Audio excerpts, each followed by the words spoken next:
Oh,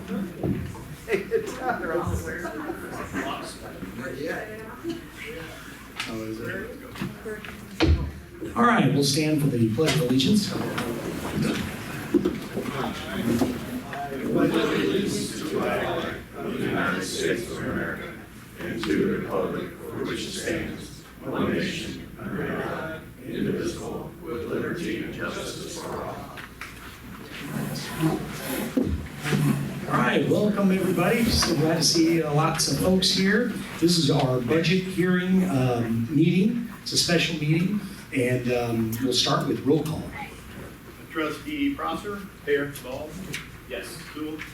Ralph? Yes. Supervisor Myers? Here.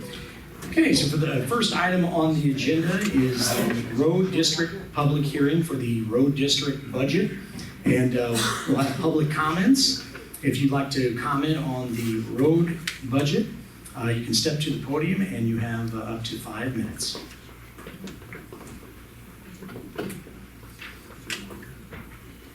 Seeing no comments, that's a good thing, Kathy. Congratulations. If you would like to, explain anything in your budget. Basically, the budget has gone down significantly, about $265,000 from last year. With my permanent road right now, it's kind of hard to set a budget because there's one project I don't know if it's going to take place or not. They're starting to do water lines through Pat Drive area, and depending on when they get that done, he's told me it might be September or October. It might be too late to pave. It just depends on all that. So that might be in my Gatsby bill for next year, and that would bring my budget down even further. But if there are any questions about anything that I have on here, the only thing in the general fund that I really had to raise was maintenance of vehicles and equipment. I know that, like, we just had a piece of equipment fixed today, and it's $7,000. I mean, it's just unbelievable what it costs to fix anything anymore, and we don't have the machinery to run, and all that's hundreds of thousands of dollars too. So that had to go up in my general fund. Beyond that, I think everything else is pretty much the same, and except that I took some of the money out that we had in equipment fund. We don't really use. We use a small amount in the equipment fund, and that's for smaller things that we purchase. For the general fund. Otherwise, the larger items are on equipment. So is there any questions on anything? Nope. Thank you. I appreciate you lowering and finding the best ways to, fiscally responsible ways. Thank you. Okay. If nothing else, we'll move on to the Township public hearing. This is for the Township budget, and we'll accept public comments on that budget. And Jim, did you put that budget out there for folks to see? No. Okay. It was available for inspection, but we don't put it out there. Okay, gotcha. I gotcha. So anyway, it was available, and then during this meeting, and then we won't be doing any votes during this meeting. We'll be discussing it, any of the changes and stuff, and then next meeting it will be on the agenda, and that's when we will vote. Okay. And then 7 o'clock meeting. Next meeting, next 7 o'clock meeting. Yes. So public comments regarding the township budget. Sure.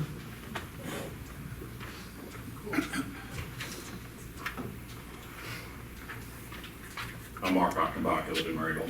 I'm glad the board is finally going to cut the assessor's budget. It's way too high. The comparables that you went out and dug up, and I personally did it myself too.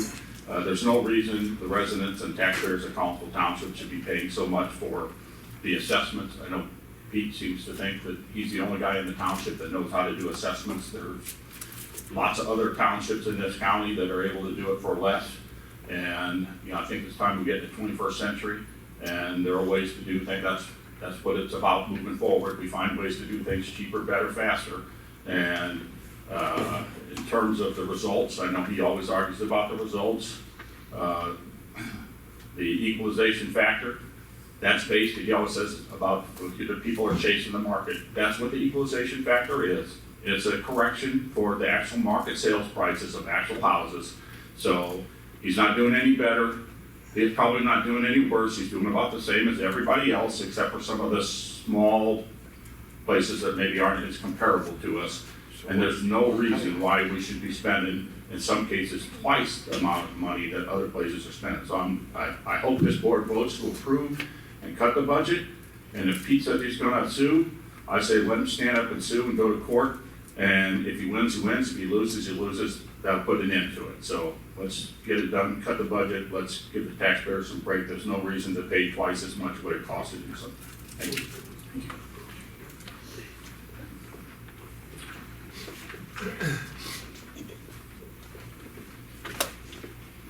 My name is Keely Morgan. I've lived here since 1980. From what I understand, the Edwardsville Township supervisor makes $25,000 per year. Mr. Cox makes more than double that at $51,000. If we were going to compare budgets and services to Edwardsville, shouldn't we be comparing the salaries of the elected officials as well?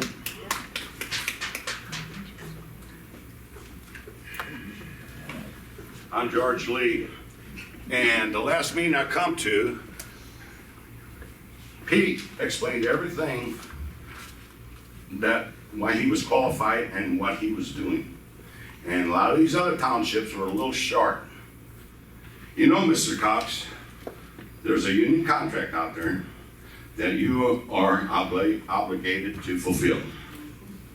3 years ago, you fought that contract and it cost you $25,000. Him or us?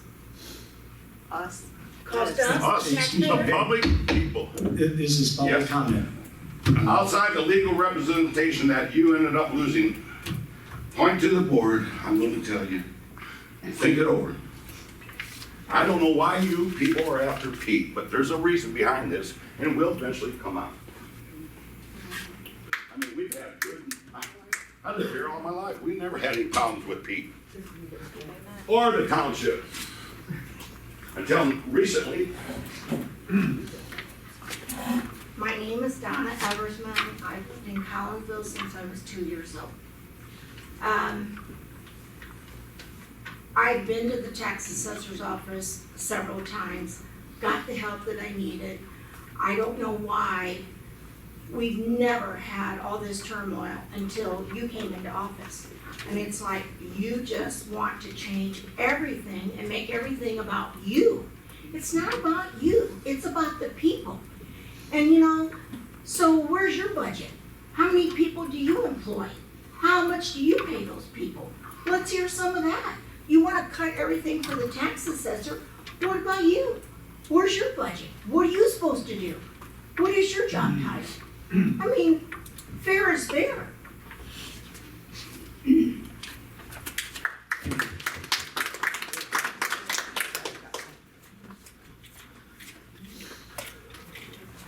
My name is Jeffrey Benendez, and I live in Maryville. Just am kind of curious on why this is such a big deal, and everybody seems to be taking it personally.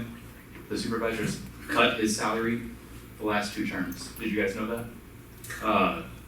We can't. There's no one pointing fingers at anyone here.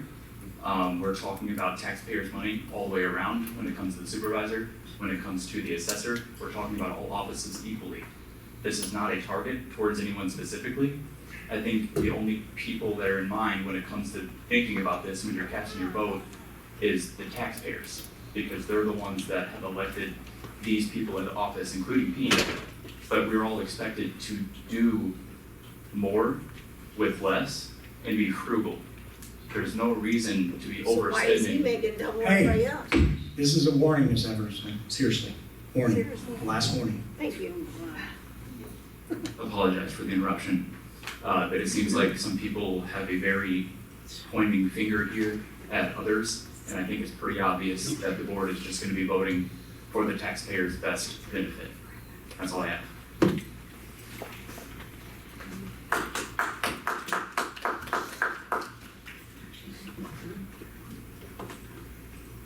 Anyone else?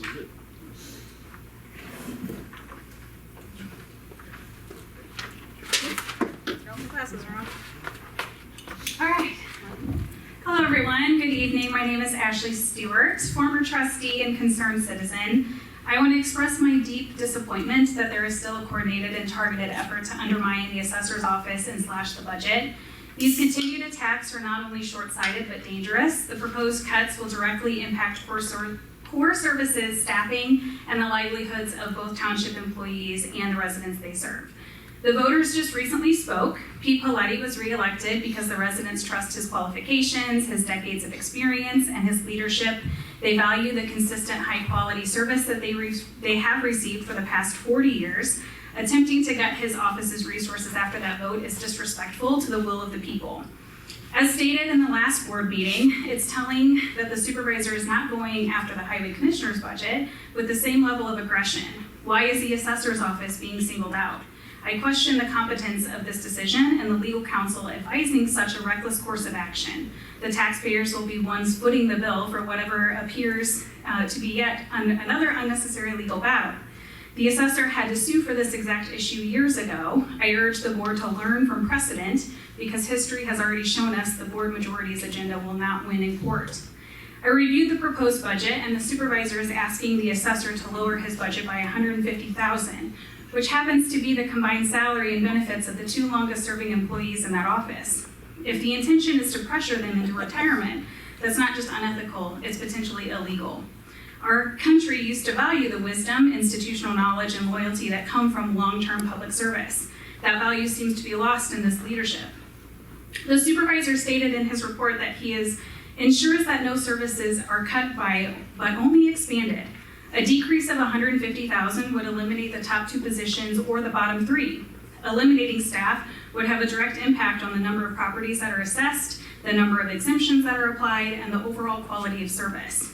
The current union contract includes 7 employees for the Collinsville Township Assessor's Office. Please provide evidence on how this would not become a union lawsuit. I received a copy of the board packet prior to the meeting. It's not leaked when it's public documents. And in the supervisor's own report, he explains that he has already consulted with other attorneys and is preparing for a lawsuit. In it, he again is comparing the Collinsville Assessor's Office with Edwardsville.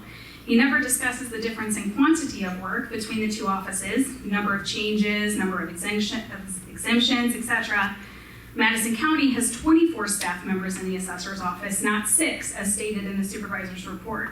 The fact that all of this has been explained numerous times, and yet these same talking points continue to be used, it's either a lack of understanding or deliberately deceiving the public, and either one is concerning.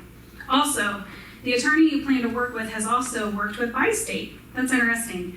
The same Bi-State that the supervisor is a current board member for. Sounds like a conflict of interest. So let me get this right. The current board majority is focusing all of this time and energy to save taxpayer money and to decrease the assessor's budget by $150,000, knowing that the legal costs could cut into those savings. And for the public's knowledge, that decrease comes out to an average reduction of about $8 to $10 on your tax bill on average, so essentially the rate of inflation.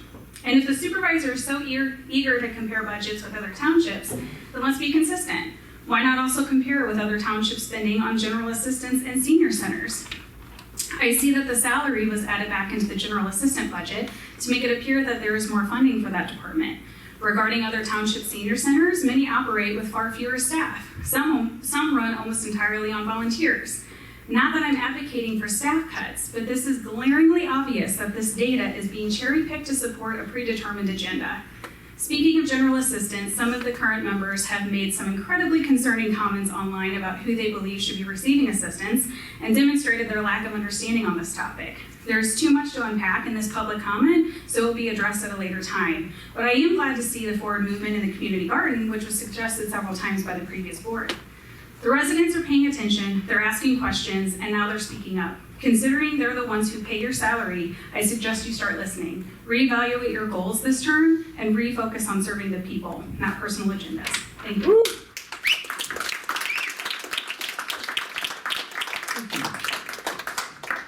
Anybody else? Okay, we'll move on to the discussion. And since this is the budget that I'm putting forward, I'll go on and explain where I've come up with the numbers, and I'll try to also answer a lot of the comments that have been spoken about. So, first of all, I forgot to put these out there, so let me just do this real quick.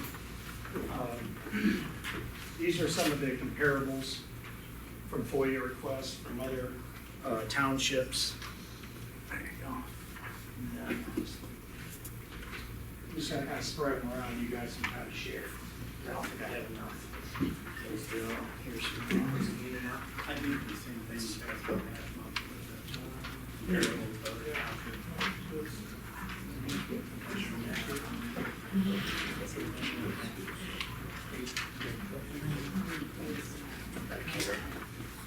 Does anybody want one?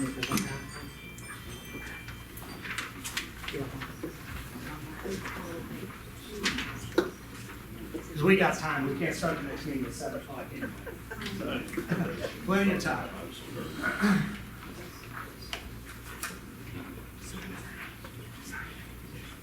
Okay, so starting off, like the roads department, there is also an overall reduction in my budget for the employees in the office and at the senior center, and the employees, the office. No reduction in employees at all. But there is a reduction in the dollar amount for this, for my budget, and again, for Kathy's. And so everybody's on the same board. This is not targeted whatsoever. When I did this, I kept in mind what Trustee Ball said last meeting, in which I 100% agree. We want to have a balanced budget.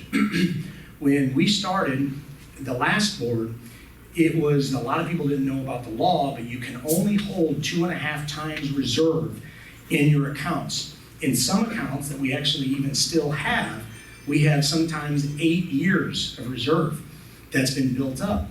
So the only way to, how should you say, remedy that is to just not levy anything. It was a long time ago, I had even pushed for sending checks back to the taxpayers.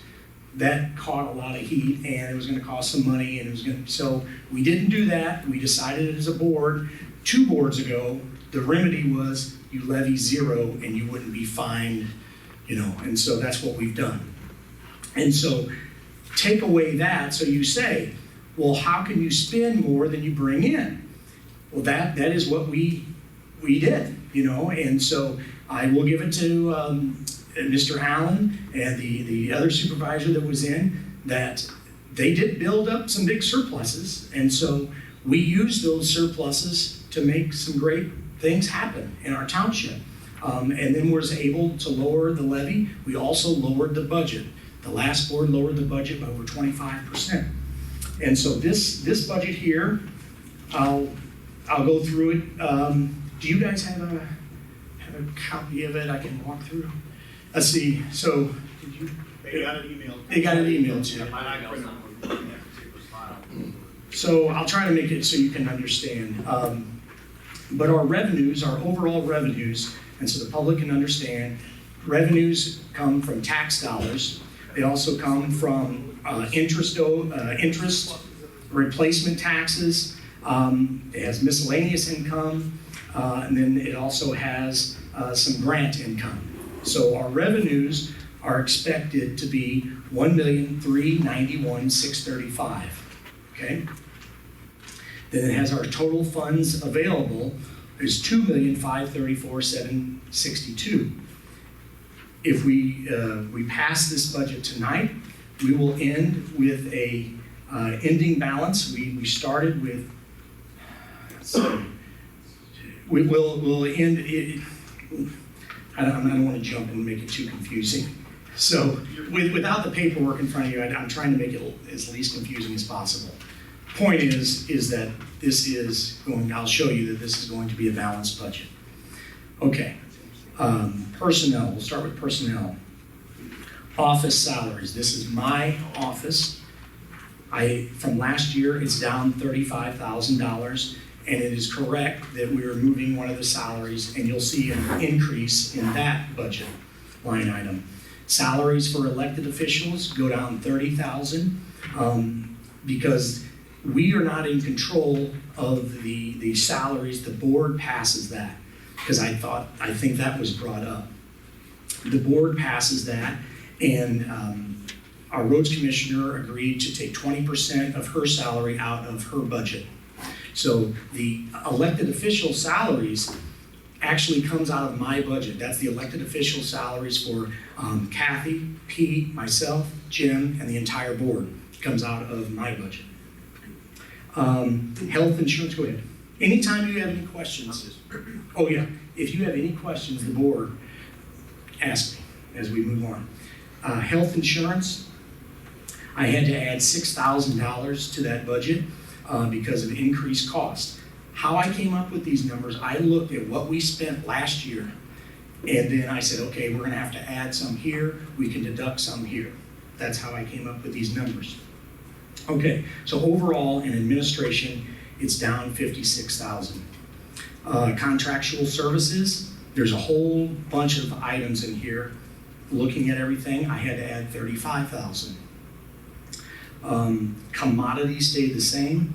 Capital outlay, that is for the building up there. I deducted we spent 83,000 last year, but that was on solar. We're not doing solar, and by the way, we have our first bills of $0 up there and here, which is a great win. And it's good for the environment as well. So anyway, we don't have that. I was able to deduct 60,000 from that line item. And other expenditures, it has all kinds of things. It has programs for youth that we added to the budget. Programs for seniors, none of those have been changed whatsoever. We're giving to HHH program. We give to a lot of youth programs. Our programs for seniors, just so everybody knows, that $25,000 is what funds everything that goes on here at the senior center, okay? And that's including, other than the office, the salaries up here, people wonder, how much money is being spent down here? That $25,000 covers everything all year long. So that remains the same. And we have some other items, but under that one, there was the senior center capital outlay, basically, and that was for the solar, which we've already done. So in that line item, I was able to deduct $235,000 in that. Moving on to the next page, it is the assessor's portion. So it has been argued that it is not this board's duty to have a say-so in the assessors. He was elected, that's his duty. But the way the township code is written, and I think you all have a memo out there, I did go seek some legal advice from others and seeing what else has been going on in the state. And it is absolutely, well, let me ask our attorney who's sitting here, because it's better coming from him and he'll do it more eloquently than I will. Is it the duty of the board, what powers do we have as far as the setting the budget? So the Board of Trustees is who actually sets the budget. The assessor puts forward this request, and it's the job of the board to figure out where they want to set that, whether it's just accepting the amount, whether it's working to find some different amount, whether it's setting their own amount. The actual statute says the multi-township or township board of trustees shall determine the amount required and permitted by law to finance the operations of the office of the multi-township or township assessor. So it ultimately, Pete puts forth the budget, but it's the board of trustees' job to accept, reject, change it, and pass it. Okay, thank you. And so all these folks, we were all elected as well. And so the paperwork that you have in front of you, it shows. It's been mentioned before. I'm not picking on the township assessor. What I want is, we were elected by our taxpayers and our citizens to get the best. And if Edwardsville has 16,417 parcels, and their last budget was $184,000, and we have 16,745 parcels, so just a couple hundred difference, and our last budget was $508,000. Anybody out there can see, well, if Edwardsville can do it, why can't we? So it is not our duty, as Bill stated, we can't tell Pete or the assessor's office how to do their job. We're not saying you need to get rid of any employees. We're not saying any of that. This board's duty is to pass a budget that we think gives him sufficient funds to perform his work.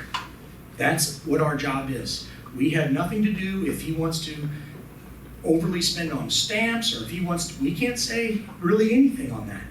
We can only give him the amount of money, and then he can decide how he wants to perform his job, because he was elected to be the assessor. So I left all the numbers alone, because it is not our duty to say how many employees he has, what he wants to pay for health insurance or anything. On the bottom, we just put $383,971. That is not, as suggested in the comments, 2 salaries added up. I honestly do not know the salaries in that office. How I got that number is the exact number that Mr. Ball was on the old board, Brad was on the old board, passed. The board passed that amount unanimously in the levy. And the person that was speaking passed that amount in the levy. So if we're for a balanced budget, that's why I came up with that number. And that is the same number, that number is still more money than every single township that I asked. And so I thought, in my opinion, that is more than efficient amount of funds to do the work. And that's how I came up with that number. Was $383,971. From last year's budget, that's a deduction of $124,953. Okay, so from last year. Yeah, from last year, that is less of $124,953. Moving forward, our audit fund, I had to add $500. Each year it ticks up just a little bit more.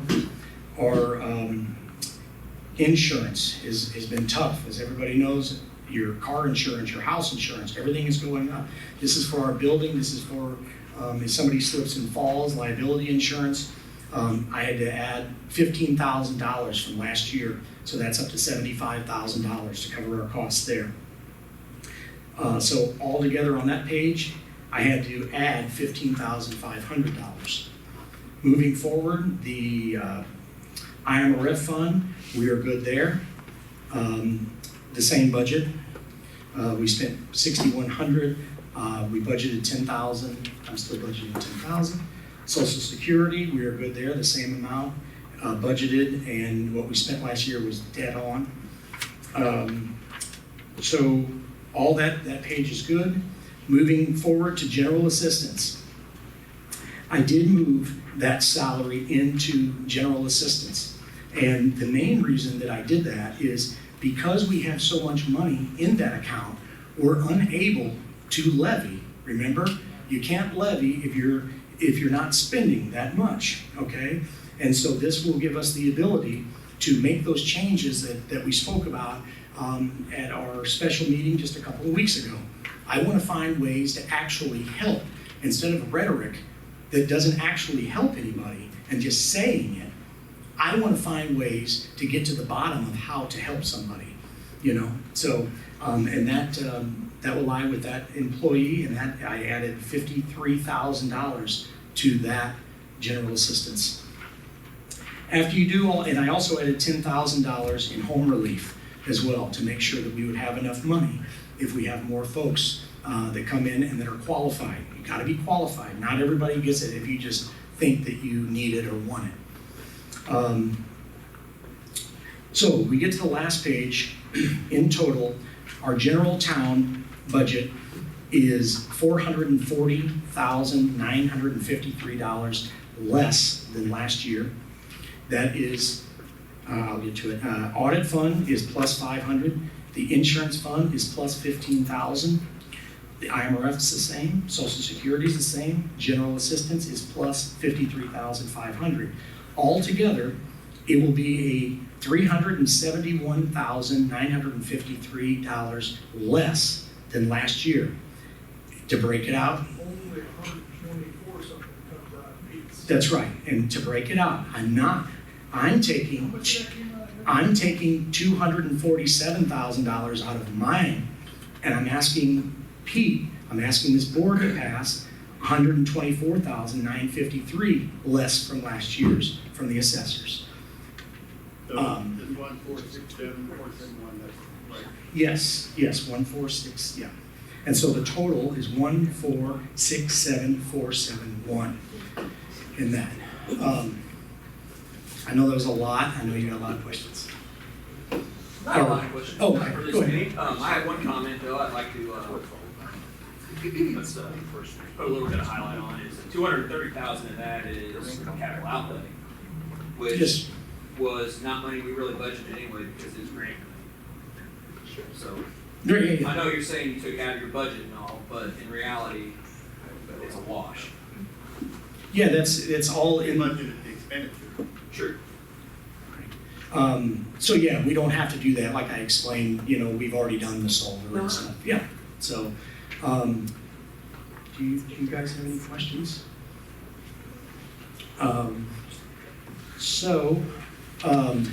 Or any concerns, because it's tough, I would say, not just for me, but I do want buy-in from the entire board. I want buy-in from the community, because we were elected. It was mentioned that we need to start listening to the community. That's what I'm doing.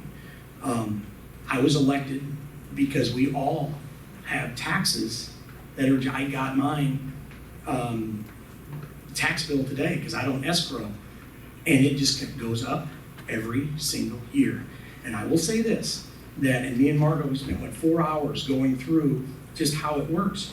If every municipality what they do is they see the multiplier and they add that to their tax levy.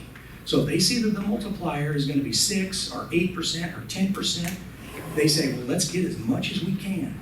And they get as much as they can. And then your tax rate at the bottom, out of all of them, will go up with the same amount that the multiplier goes up. So they say, oh, the tax rate stayed the same. Meanwhile, all of y'all's taxes continue to go up. I bought a house for a few years ago that I used to pay $700 on it, and now it's $2,700. I rent it out. Who do you think pays that? The landlord's just not going to eat it. The renters do. It all trickles down. And we're trying to make sure we don't work at the school board. We're not on the city council. We're on this board. And so if the argument is, well, it's only $150,000, you can make that argument. It's only $150,000 because that was brought up in the comment that if you did it, it's only $8. Okay, I can make that argument for every single pet project that I could come up with. Well, it's only this. And if every municipality continues to do that, you're not going to be able to make it. And especially seniors, when they're on the fixed income. They bought the house, they could afford it, but their taxes keep going up. So it's the principle of we, and I'm hoping that this passes, but I'm not asking for anything unreasonable here. This gives more money than every single township, still 2 times more than Edwardsville. I'm not telling the assessor how to do his job, but he has to make it work, just like you guys have to make it work with your own budgets. You have so much money coming in, you can't go to Hawaii maybe. You gotta wait. That's just how it is. And we're here for you, trust me.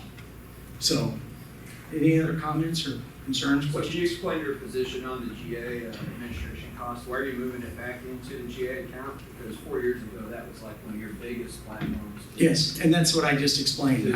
I'll explain it again. Yeah. So we can't levy. Yeah, we cannot levy the amount because we only spent, and again, I have her report today. We denied 3 requests last month, okay? We can only spend, so we spent $18,000 last year in GA, I think if my numbers are right. We have almost $100,000 in the account. So that hand ties me where we can't levy anything for many years, you know? And so what if you weren't here when our swearing in and stuff, but one of my speeches was, I want to find ways to actually help more people, all right? That means if somebody comes in with a water bill, instead of just cutting them a check, well, how do we know that they don't have a leaking pipe? You know, let's get some volunteers, a committee together here at the senior center, and we got some great carpenters and things like that. Let's send them over, see if they have a leaking pipe. Possibly that might even have a fee involved. I want to have enough money in there that I can actually do some things. And so I added $10,000 to the home relief in there. So, and that is what other townships are doing. Now, I can tell you this, and you know me well enough on this, I'm not going to spend $10,000 on a door. That's what happened last time for the office. Remember that? I think you were at that meeting. When that came out of the general assistance budget. I don't think that's right. I think the general assistance in general, okay, it should only be to actually help people. The salary is one of those items that by law can be in that Well, I budget. understand, Yeah. I just was under. And that's why I'm doing it. Understand your pivot Yeah, from yeah. 4 years ago, Yeah. because it was a big deal 4 years ago. Yeah, and in general, it is still the same. But that didn't seem to, I took a lot of heat, and I still take a lot of heat. Well, we don't spend as much, and I tried to explain to everybody because the salary is not in there. But that didn't work. So now I say, okay, maybe I was wrong. We'll do it the other way then. So you should say thank you, you know, so. The salaries Can I ask a and what question? you reviewed in other townships, or Right. salaries within the general assistance fund. Yes, the other salaries are in that fund. Right, I and just so, have a question. Could you answer it? if I answer one, then I gotta answer a bunch, so Well, you I'm gonna say no, you can ask it when you come up, and I'll try to answer it for the next meeting. It was Fair just enough? general assistance. I Okay. didn't know how it really worked. In the next meeting, it's broad. What am I else gonna write? Yeah. Any other questions, concerns?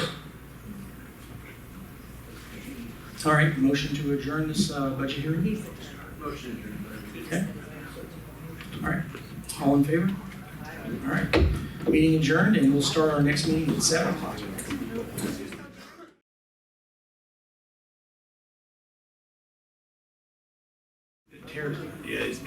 You can talk to me about it. All right, call to order, we'll rise for pledge of allegiance.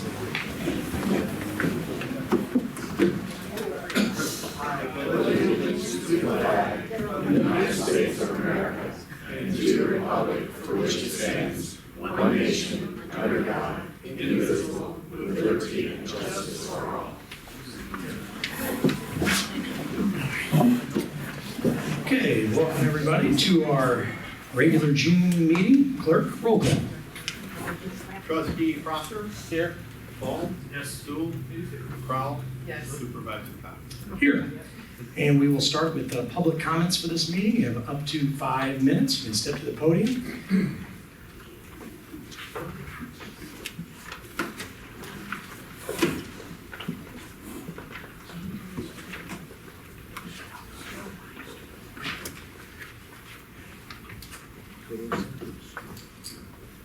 My name is Doug May, live in Collinsville. 7 years ago, Derek, when you served as a trustee, your focus was then and obviously remains manpower and the experienced people from the assessor's office based on comparisons to surrounding communities. Anyone who has attended township meetings, as I have, recognize your obsession with reducing the staff at the assessor's office. I asked you years ago, what is your end game, considering the excessive time you've spent ad nauseum arguing with one of the most respected, knowledgeable assessors in the state of Illinois? All these years later, here we are. When you've caused so much disruption within a well-functioning office, conflict with the union and the employees, dismissing the education Pete Paletti has offered you and anyone attending the monthly meetings, A taxpayer would ask why the disproportionate attention to the assessor's office. You claim taxpayer savings. I see your efforts as an ideological obsession to put a feather in your cap at the expense of an efficient, union-represented assessor's office. On another topic, you have complimented yourself over the years for senior center improvements while celebrating saving taxpayer money. You often mention the funding for many improvements have come from grants. I would hope that those who compliment you for being rewarded with these grants recognize the revenue from these grants originate from Illinois Democratic public policies. But you announce these grants as if the money is manna from heaven.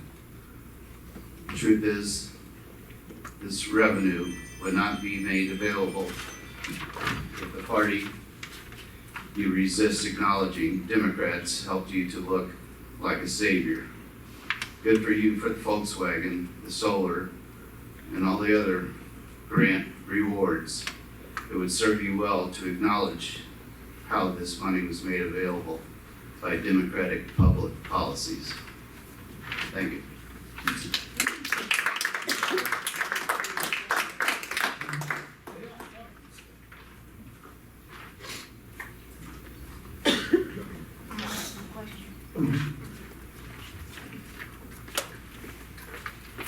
Okay, when you say public assistance,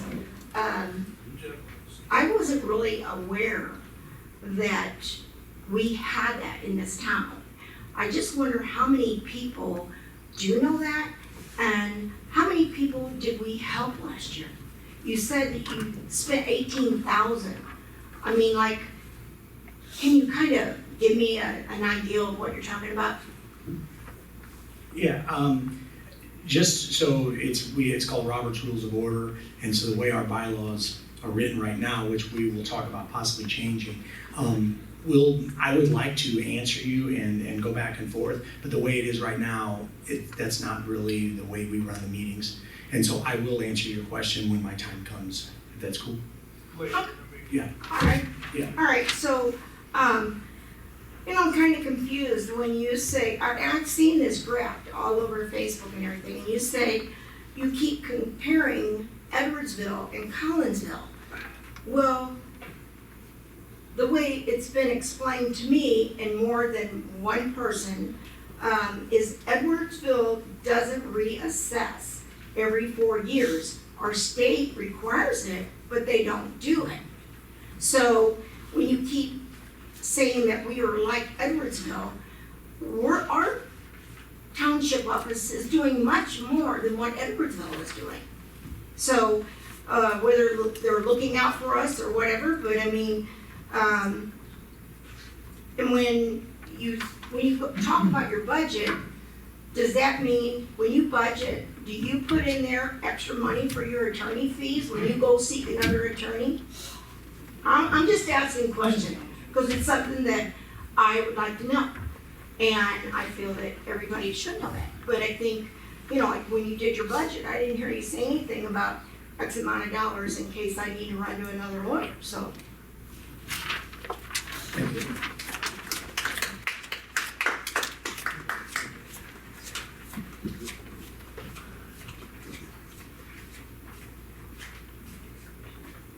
Any others?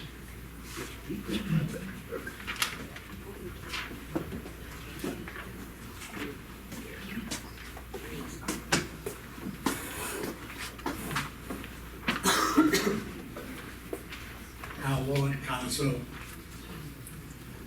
Mr. Cox, supervisor for one of the best townships in the state of Illinois. I want to thank you for everything that you guys done, the trustees, you yourself. But I just don't understand why you say you take $150,000 out of the assessor's office and you don't take nothing out of the senior center, or say that you're not going to control the assessor's office. When you take $150,000 out of someone's salary or their funds. He's gonna have to do something. He's gonna have to lay people off. If you take away $25,000 away from the senior center, that you said earlier, how are you gonna control the senior center if you take money out of there? I don't understand that. I've been coming for these meetings for the past 12, 16 years. There was some good and bad. But when you compare Edwardsville, Granite, Jarvis, Alton to Collinsville, that's apples and oranges. Because they don't have the employees to do the job. You said that you're for the seniors, taxpayers. There's so many people that I hear that don't want to go to Edwardsville. There's no parking. It's hard to get to. At least in Collinsville Township, we have a place. And as a supervisor of this beautiful township, you should say, I'll do anything I can do for my voters. But it seems like when you take somebody's $150,000 away from them, they're not going to be able to do that.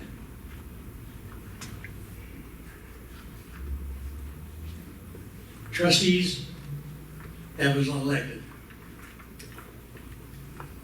Look yourself in the mirror, and if that was your grandma and grandpa, that would have to go up there to Edwardsville to do all their business.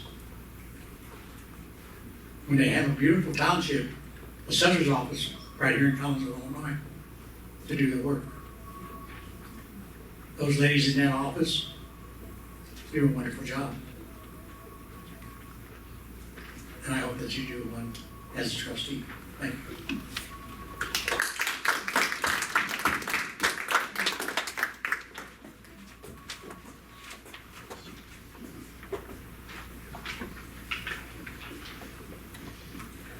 Anybody else?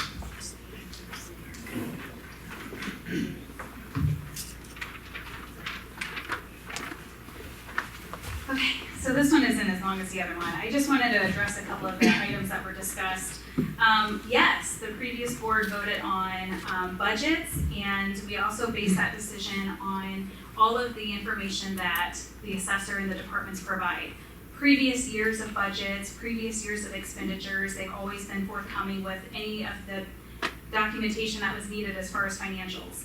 The concern is also the township is deficit spending. Like, we have been spending down the reserves at this point. So if we continue to levy less and less and less and force people to cut all of these budgets, cuts are going to have to be made. That's just part of it. And then as far as the decrease in other aspects, I want to also second that a capital project, not having that expenditure anymore, is completely different than an operating budget. Cutting something that was budgeted for as far as a capital project is completely different than cutting somebody's ongoing operating expenses. And again, it has been approved for previous years, so why all of a sudden that this cut when community members don't want that? They appreciate the services that they receive. Other townships in the county, they don't want this added burden, or something is going to have to, like, the quality of service is going to change. So anyway, I think those were the main ones that I wanted to address.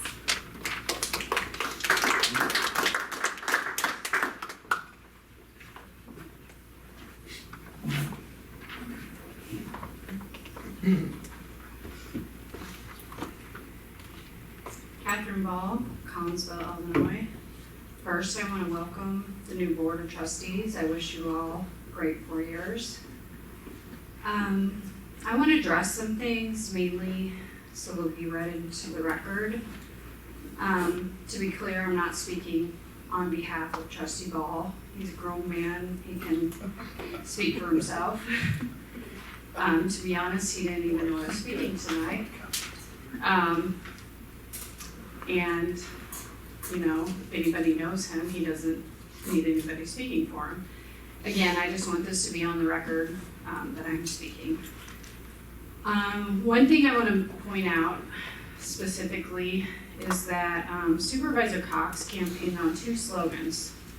A better township for you was one of them, and another one was promises made, promises kept. I also remember Supervisor Cox saying that going forward, how the new board was going to be wonderful and do great things together, with emphasis on together. Also, he mentioned how he was ready to move past all the drama and start anew. I think we all remember the numerous speeches he gave. We heard them all. That is what he told you, me, and the public. But if you've all been following along the last few meetings, you probably couldn't help but notice the same rhetoric, the negative talk, the exhaustive drama. The talk we as a community are all sick of.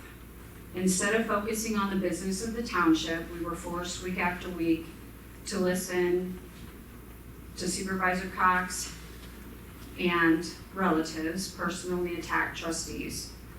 More specifically, Trustee Cox's father labeling certain trustees as hypocrites.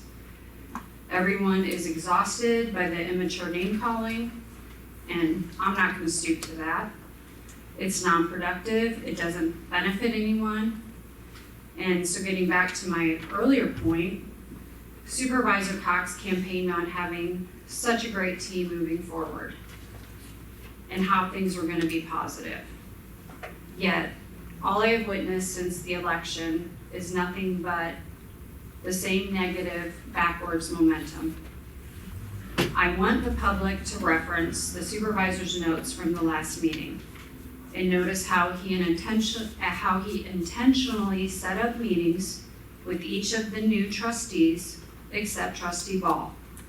Last meeting, Trustee Ball brought to his attention at the meeting that Supervisor Cox, did you leave somebody out? And this was during the meeting. To which Supervisor Cox replied without hesitation with an adamant yes. This is important because I want on record so the public knows this is the complete opposite of what he promised to you, the public, in his campaign. But this is how the supervisor is starting out day one. Promises made, promises not kept. After Supervisor Cox promised a better township, a positive way forward, working as a team, working together, working for you, the public, this is what is happening right out of the gate. This is what you are getting. Is this what you voted for? Because day one, this is what you're getting. The public is sick and tired of this pettiness, yet here we are. Wanting a clearly ran township with no drama isn't a lot to ask for, but it starts with the leader. Supervisor Cox is the first to say he is the supervisor, he is in charge. Yes, that is correct, he is. But the bottom line, it comes down to him. As your leader, it starts and ends with him. If you reference Supervisor Cox's campaign site, he has a campaign video from February using the song, "Nothing is Gonna Stop Us Now."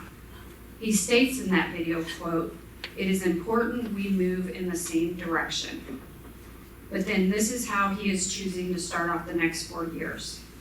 Supervisor Cox chose to openly have discussions with all trustees, but openly excluded Trustee Ball. Why? Is that mature or productive? Is that how a team works? Is that constructive or in the best interest of the taxpayers or the people you serve? Is that in alignment with what he promised in his campaign? My question is, how can you 30 seconds.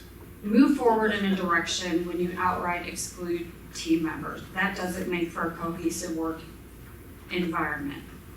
Having direct and open lines of communication are crucial to growth and positive development. I'll just end by saying it starts with the supervisor, and the supervisor also stated that he is your leader, and he also promised that the public deserves great. This isn't great. Thank you.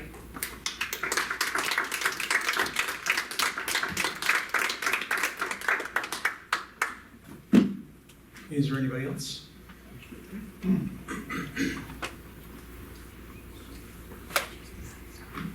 Keely Morgan again, lived here since 1980. And Mr. Cox said that there's nothing personal against the assessor's office with what he's trying to do, but he wrote on social media, yeah, let's see if you're there and Andy is, then what about the others? Do you all carpool? I would just look at your time clocks. Oh wait, don't have those either. You guys have 7 employees and never more than 2 people there, overcharging the taxpayers for decades. The gravy train's coming to an end soon. Don't you worry. You've been there like 3rd longest, so you're safe. Have a great holiday weekend. I know I will. Sounds kind of personal.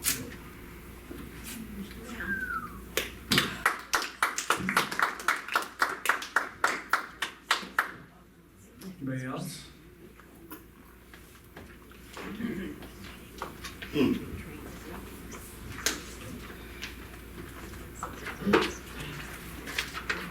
I'm Mark Achenbach, Maryville. I just wanted to make a couple comments. First, my friend Doug May said all these grants are Democrat. Well, I mean, I don't want to be partisan, but you know there are Republicans involved in that too. So I'm personally on a board that the grants program was set up by 2 Republicans and it gives out $2 million a year. The Volkswagen that sits out there, that was a board of 5 Republicans that voted to give that bus not only to here, Granite City, lots of other places. So I would just like that. Excuse me, just a comment. Republicans don't do everything, Democrats don't do everything, we gotta work together. Next was, there were some comments about Edwardsville Township. I'm not sure if everybody in here is clear that there's the county that's in Edwardsville, and they have an assessor's office, and they do, I don't know the exact number, but it's roughly a dozen townships across the county. They do their assessments. But there's also Edwardsville Township, which is just like Collinsville Township. They have an assessor's office. So there are 2 assessor's offices in Edwardsville, and I think when the supervisor's talking about the budget, he's using the numbers from Edwardsville Township office, not the county. If he would have included the county's numbers, those actually are more in line with Edwardsville Township because they charge per assessment. And if he didn't even include that. If he included that, it makes the Collinsville assessor's office look even worse. I guess all I would say to the board is no one wants to be unfair to any public servant and wants to provide everybody, we should want to provide them with sufficient resources to do the job that they're tasked with. However, there's a benchmark here in Madison County, and when you look around and you look at the other assessor's office, it's pretty clear Collinsville's doing something different. Now, are we getting something, the results are great, just great? I mean, if it was car repair and you could look at your car and they did work on your engine and your engine, after they were done, the engine was better than somebody else, it's your assessment. And in the end, every year, the state does the equalization, and it's based on actual sales. So again, I'm just gonna say, the Collinsville assessor likes to talk about chasing sales, and everybody's doing it wrong because they're chasing sales. But the ultimate corrector, the final correction to your tax assessment is done by actual comparison between the assessment and the sale price for actual homes. They look at the actual homes. It's a running 3-year average. They look at all the homes. They throw out the lows and the highs, the ones that are the outliers, and they just look at the numbers. Collinsville Township is not doing any better than any other of the townships down here. It's pretty much on the same size townships, in line with what they're doing. But yet, we're paying, in some cases, 2.5 times as much. In other cases, 1.5 times as much. It's ridiculous. You know, we're taxpayers. We're gonna get stuck with our tax bill every year. It goes up every year. Whatever you can do to help us, we appreciate it. And there's no reason for this board to continue the process of putting over budgeting in the assessor's office. I mean, and in the end, people like to throw out scare comments. Oh my God, you're going to cut 150,000. You're going to have to run to Edwardsville. Well, I mean, I guess if push came to shove, maybe the assessor would actually have to come up and sit in the office to answer questions. And I don't think that's the case, because these other townships aren't doing that. They're able to get it done. So I'd ask you to please carefully consider, and we just want what's fair. We're not, I'm not here, I don't have a beef with Pete. I don't really even know Pete, just from seeing him a few times. So thank you very much. Thank you.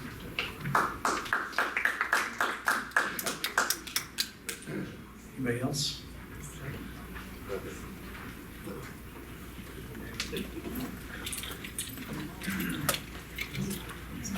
Jeffrey Menendez from Maryville.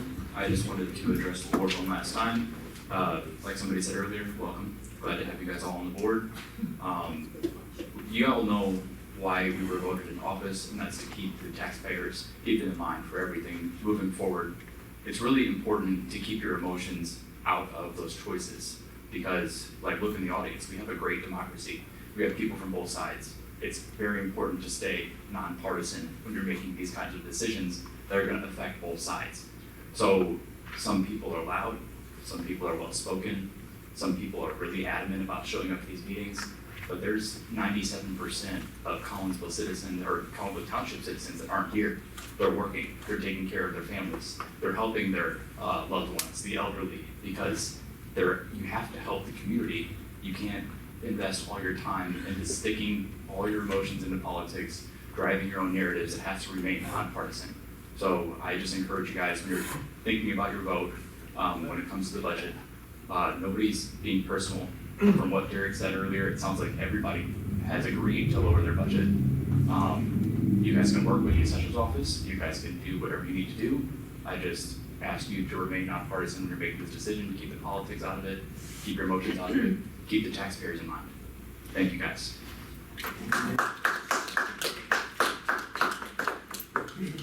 Anybody else?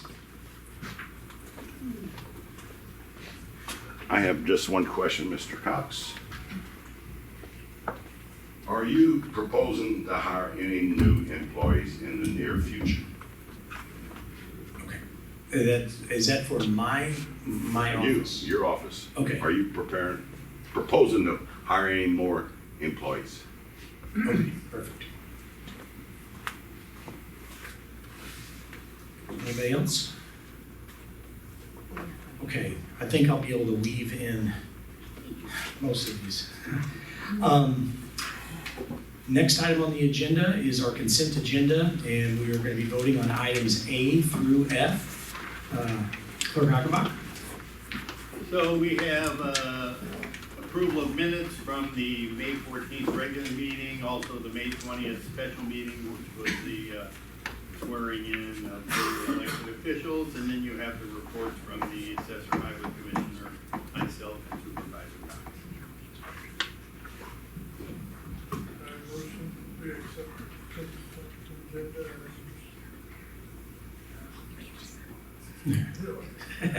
Motion to approve by Brad. I'll second. No other questions, roll call? Trustee Prosser? Here. Ball? Yes. That's an aye. You can say here, yes. All right. Ball, Sewell? Yes. Stroud? Supervisor Cox? Yes. Next item on the agenda is the approval of bills, and I will mention that all the bills each month, except the employees' wages, will be available on our website that you can check out, okay?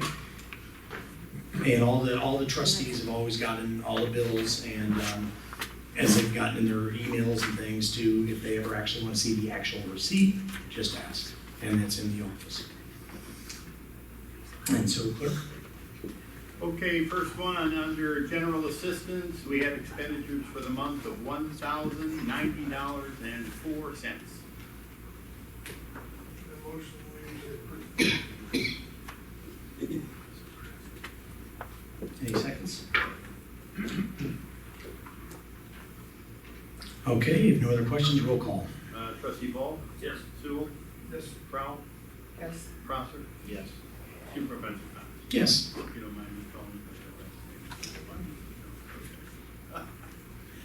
Under Road and Bridge, we had expenditures for the month of $117,690.28. Motion approved. All right, you have no questions, roll call? Trustee Sewell. Yes. Crowell. Yes. Prosser. Yes. Ball. Supervisor Cox. Yes. Next, there were no expenditures in the Road and Bridge Equipment Fund. Next would be the Town Fund. Expenditures of $793.72.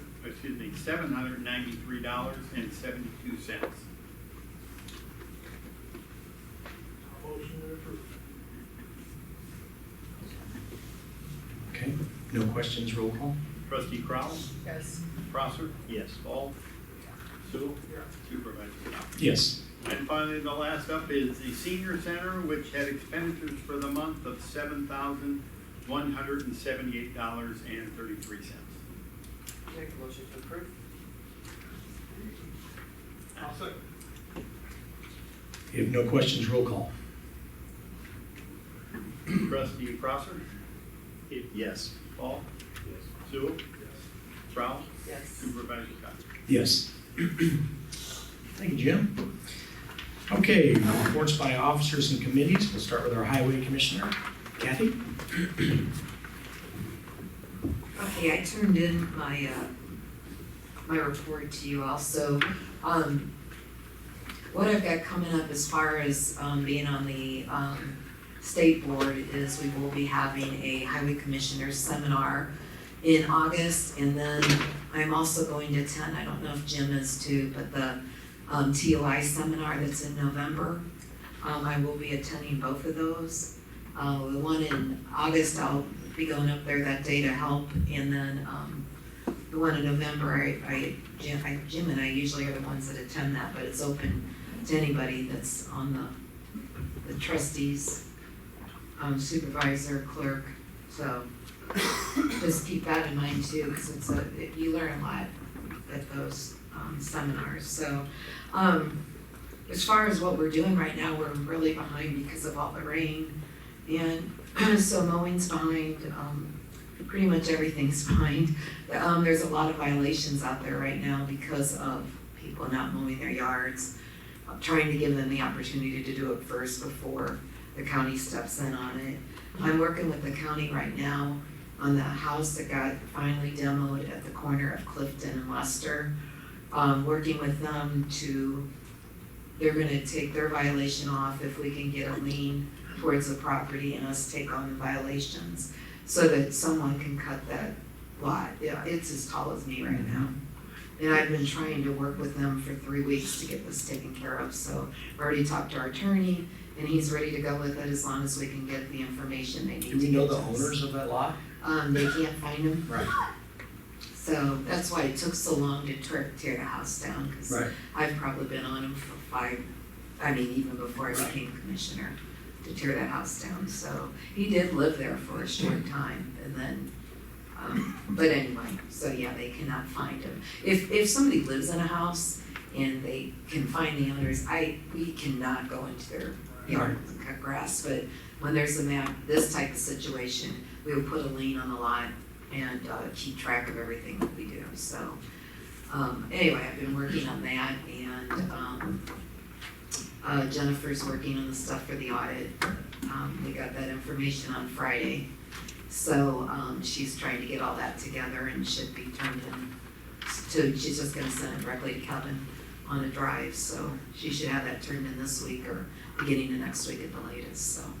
Is there any notable progress on the Lebanon? I know we're not running it. We're on, they jumped to, the next phase, which is phase 4. So they will finish that phase before they go back to the other.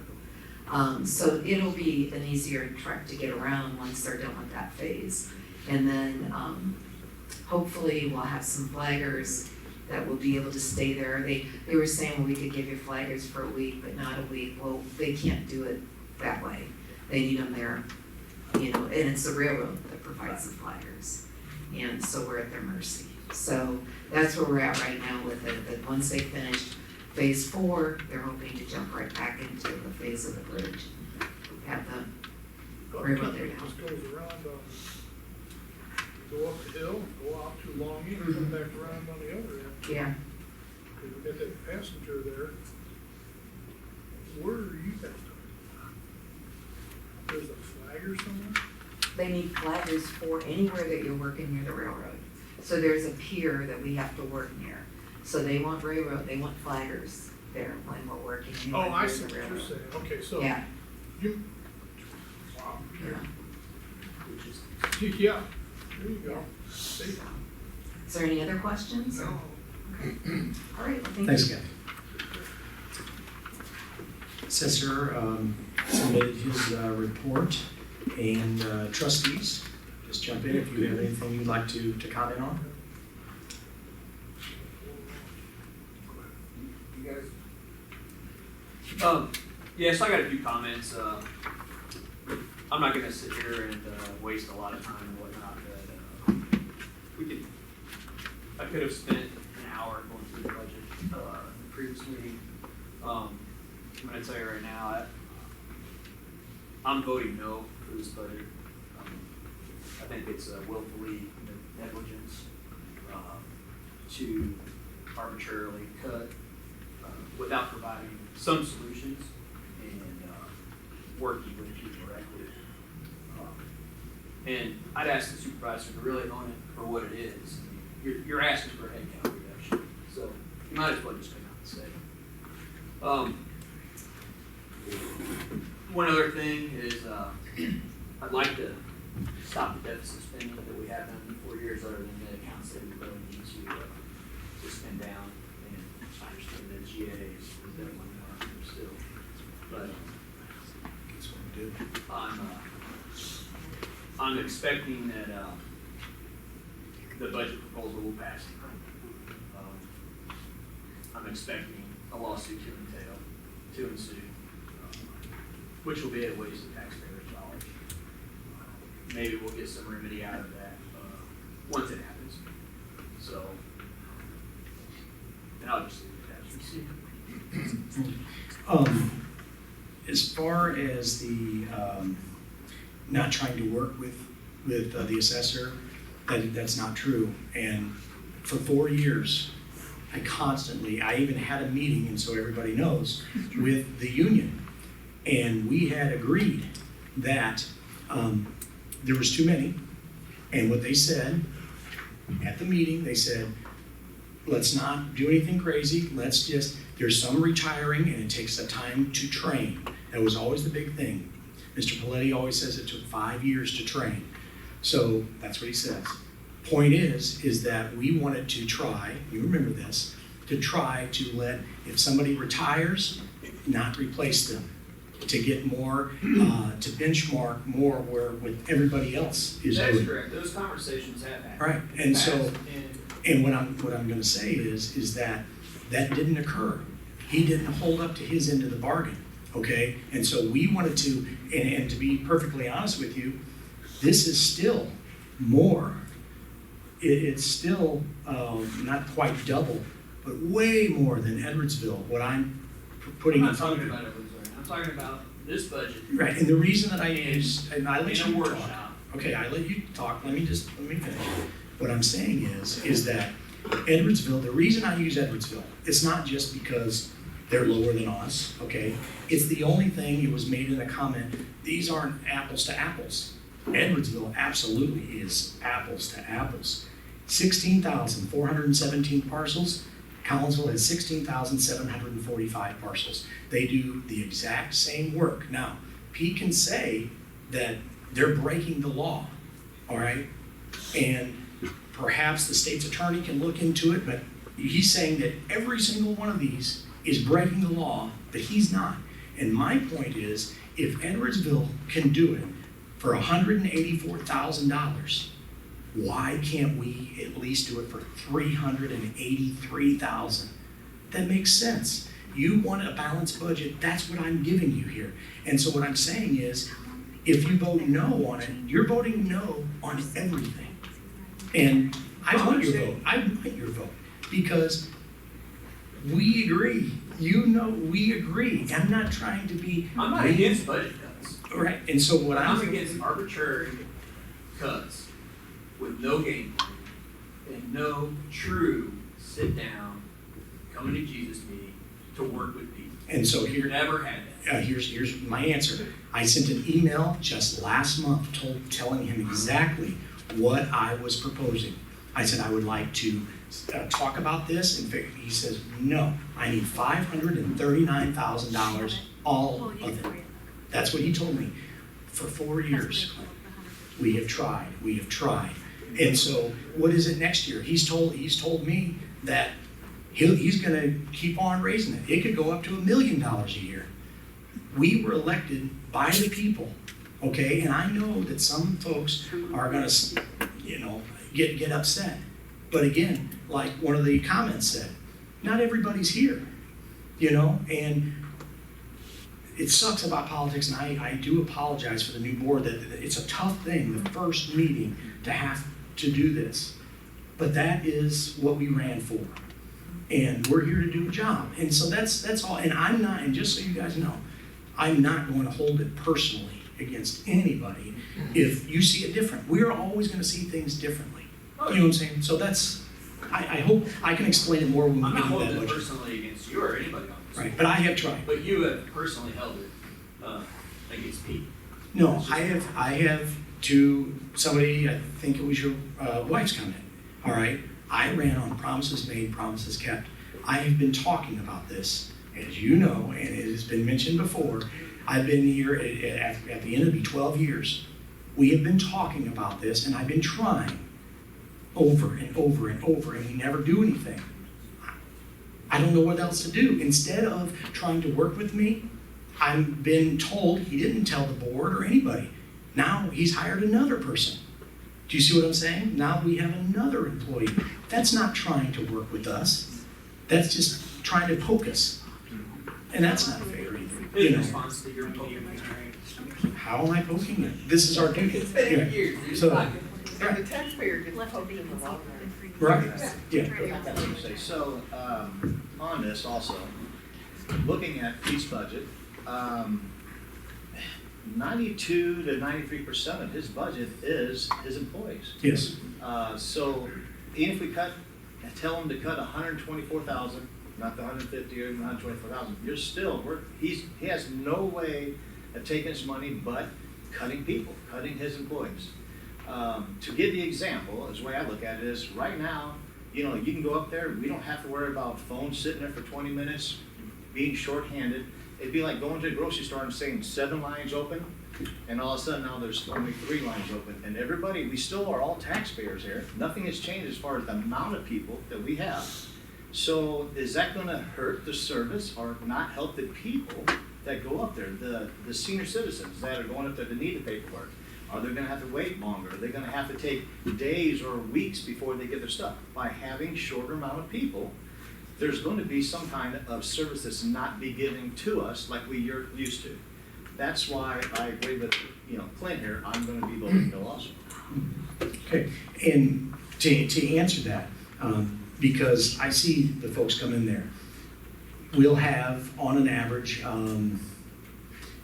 before the yellow cards, when they used to do the yellow cards, they would drop them off, okay? Maybe 5, 6 people a day, okay? And my only answer to that is Edwardsville, and now you're talking about head count, because you are correct, okay? Edwardsville has 2, okay? They assess the same amount of parcels. It was mentioned about a better job. They say, you've heard it before. He says, I do a better job, But the numbers don't lie. And so what are we talking about here? Are you talking about the 5 people would have to wait in line to ask a question? It's not just that. You gotta look at, and I don't know what Edwardsville Township as far as how many complaints they have. Working for the city, you go to City Hall, you want the minimum amount of complaints for your taxpayers. Right. So I'm just looking at, if you cut that down to 2 to 3 people, they have 7, you said they hired another one, right? That's what I was told, yes. Well, if they have 7, and they yes. cut down 2 or 3, you have to have 2 to go out and do their estimates on the homes. Then you're gonna have, if everybody's there, not on vacation, not sick, not whatever's going on, you're only gonna have one or two people there. Even if Pete is there or out there on the job with another person, I just think that is cutting it a little short. You know, my thoughts are, let's see where we're at next year. Pete, I had talked to him and also made sure that this was true. He's always been 10 to 15% under his budget. So even though he's asking for this budget now, I think it's 5% more. If the man was, if anybody was over their budget year after year, I could say, you know what, we need to look into this. But as right now, and I know I'm new, we have 4 years to look at this every year and see where we're at. I just think it's pushing it too quickly and not really, at least for me, not knowing all the answers. Yes, please.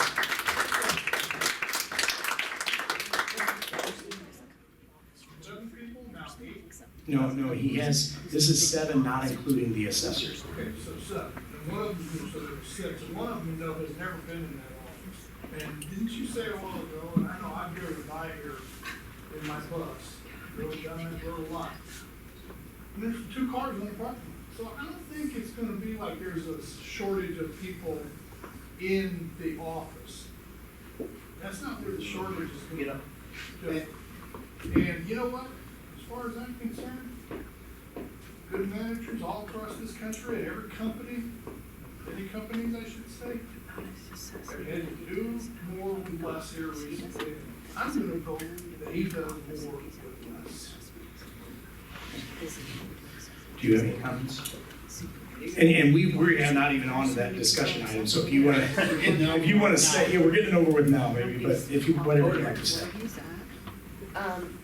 I have looked at a lot of budgets and a lot of history on the township. Speak up. Put that Speak mic up. closer to you. I hear you. You can put it right next to you.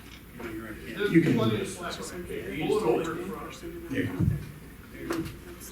I have looked at a lot of history and done a lot of digging into this township and the township prior to Derek becoming a supervisor.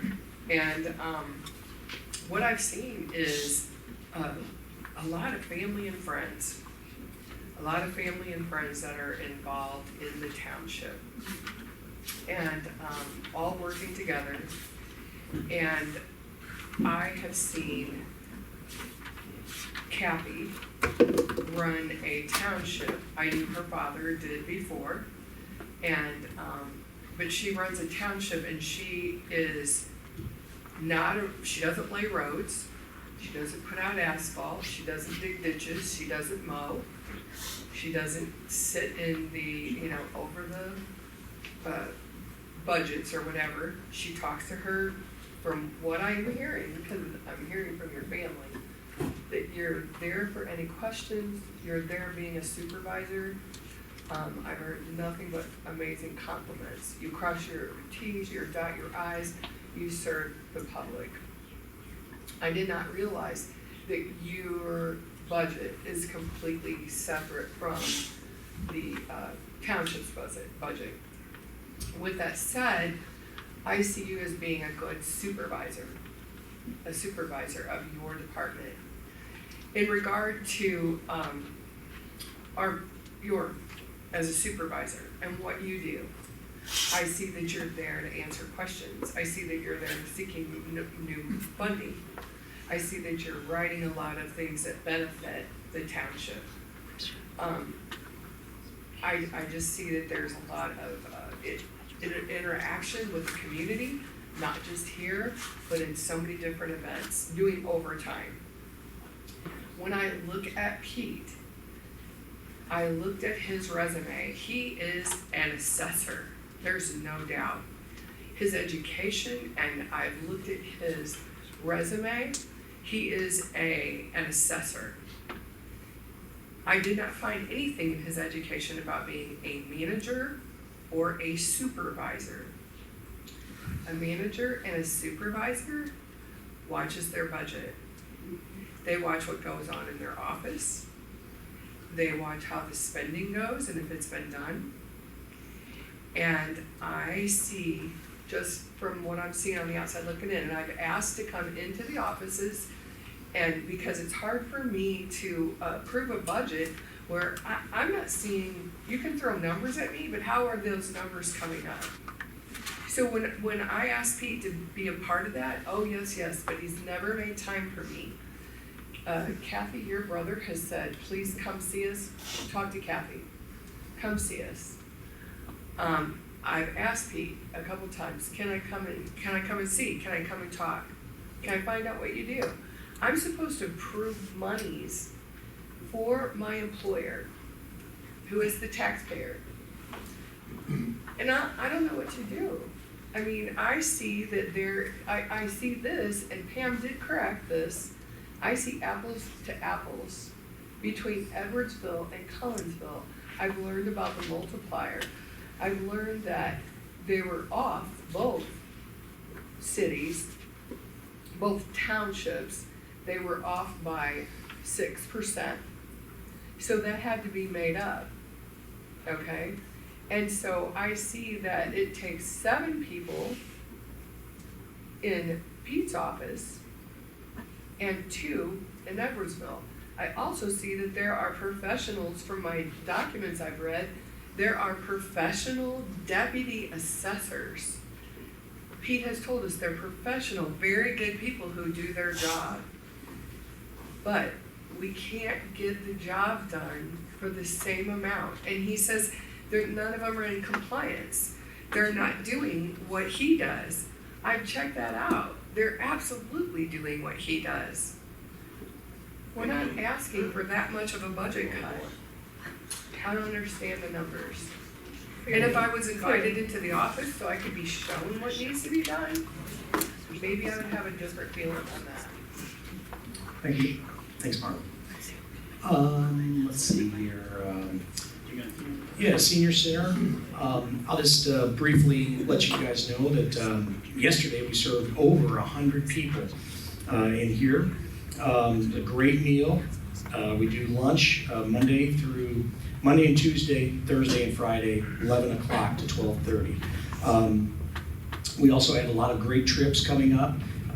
That's not all we do. There's all kinds of different activities. There's yoga, there's arts and crafts, there's dance lessons, there's actual dances. The grants were mentioned in there. And actually, it was kind of ironic. The person that mentioned the grants was here and voted no, because I let it up to the public if we should use a grant to get that parking lot. We had a big meeting in here. The person that spoke voted no on the parking lot, okay? That is a grant, and the thing is, he's correct. Grant money comes from taxpayers' money, okay? It comes from taxpayers. But I feel that my job is to go get it back for you guys, because it's already been allocated out there by the state or the county, or if it's MCT, it's out there. So do you guys, would you rather me not get any of that money for you guys? Because that's what it kind of sounds like. And that's not what happened. We did the parking lot, even though I was told by the same individual voted no, not to do the parking lot. And now we have a great place to park. We've also been told about the elderly. I don't care about the elderly. What? There could be nothing further from the truth. That is the number one reason that I do this job, because I can see that I can make an impact in people's lives. It's not for the salary, I assure you. And so what I'm saying is, that was a way, before there was no parking. If you had an event, you couldn't even get in here. Okay, we have a parking lot. We have a bus now, completely grant funded. Now we don't have $1,500 electric bills every single month. Okay, there's other grants. I can go on. We have food grants that we get.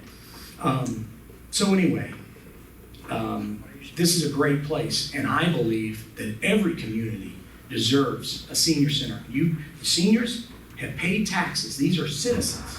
These are tax-paying citizens. They've paid their entire life. Don't they deserve something? A place to socialize and have friends and have a great lunch? I see somebody shaking their head no. That's ridiculous. They do, and this is a great place, and I'm proud of it. So that's my report on the senior center. Sorry, I get passionate about it. Clerk. Nothing. Okay. Old business, there's none. And then the new business. Okay, now to the fun stuff. Approval of the Township Road District Budget and Appropriation Ordinance for the fiscal year beginning April 1st, 2025 and ending March 31st, 2026. First of all, is there any questions that we haven't been over since the budget hearing on the roads? No questions? Motion approved. Okay, Second.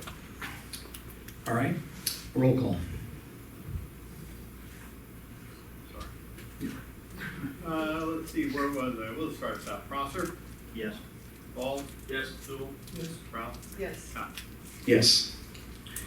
Okay, next item on the agenda is the approval of the township budget and appropriation ordinance for the fiscal year beginning April 1st, 2025 and ending March 31st, 2026.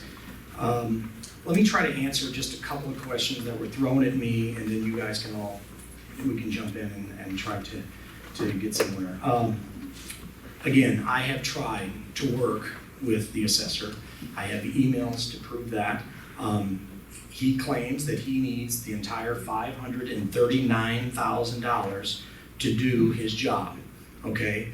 I'm not here, this board legally is not here, as we already heard from the attorney, to tell him how to do his job.